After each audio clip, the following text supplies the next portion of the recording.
Hi friends, welcome to DTK Food and Travels. Today we're going to be visiting a saint's house where she was born. This place is actually in Kerala, and this is the view of my flight as it was landing in Kochi. This house where the saint was born is in Kodamalur, which is a small remote village in district of Kottayam in Kerala, India. Alphonsa is her name, and she was the first woman and the second Roman Catholic that got sainthood from India. The house underwent reconstruction work and is a Nailuket now. A small inside corridor surrounds the home.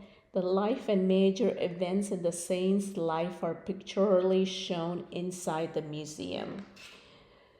Saint Alphonsa, or she was known as Annakutti when she was born. Her mother passed away soon after she was born.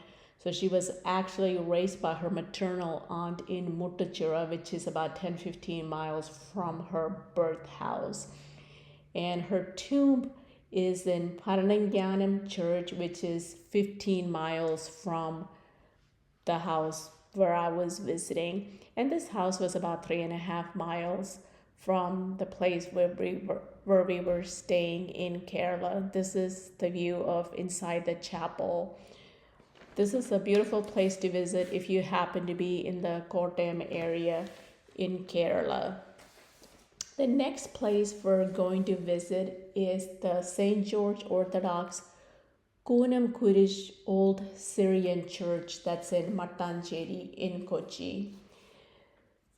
This church was actually built at the site of the historic Kunan Kurish Satyam, or the Kunan Cross Oath, in AD 1751. St. Thomas Christians tied a long rope on a standing cross and took an oath. It was a public declaration made in 1653 by St. Thomas Christians in India. Oath was taken in protest of Portuguese domination and authority of the Jesuits and Latin Catholic hierarchy. It was the first attempt to resist colonialism and Western invasion in India.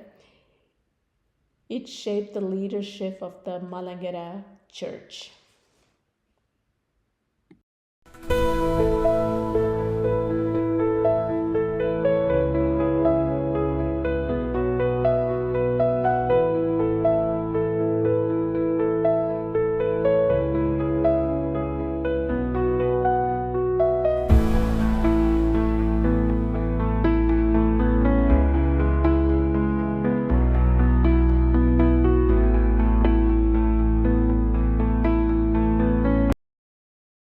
The next church we're going to visit is the St. George Orthodox Church in Puduppally. It was founded in AD 1557 and it was renovated about 5 times. It was declared as a pilgrim center in 2007. It has over 1,000 families as members, and the former Chief Minister of Kerala, Chandi, is buried at this church. And surrounding the areas of the church are panoramic and very beautiful. And every Friday they have service at this church, and after the service they serve kanji for lunch. So we were there on a Friday and we got to participate in that. And the scene when you're standing on the church grounds is just beautiful. It's surrounded by paddy fields and coconut trees. That's the outside of the church. It's just a beautiful church. I had never been to this church, so I was really excited that I finally got to visit this place.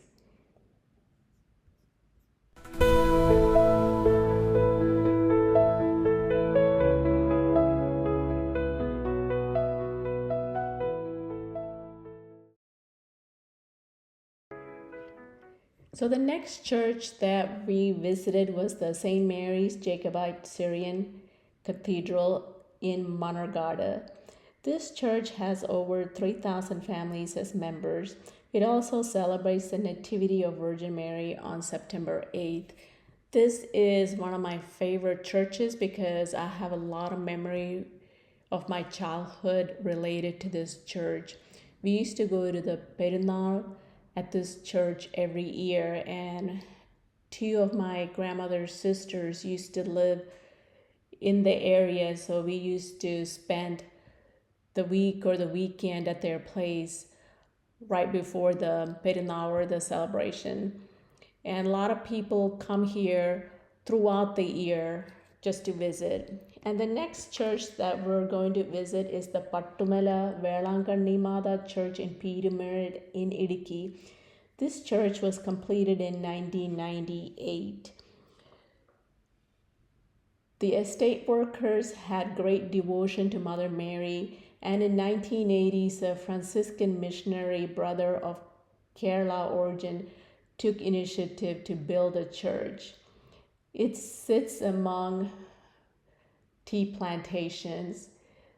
The word Pattumala means hill draped in silk. And the dome of this church, it's one of the largest among Christian churches in India.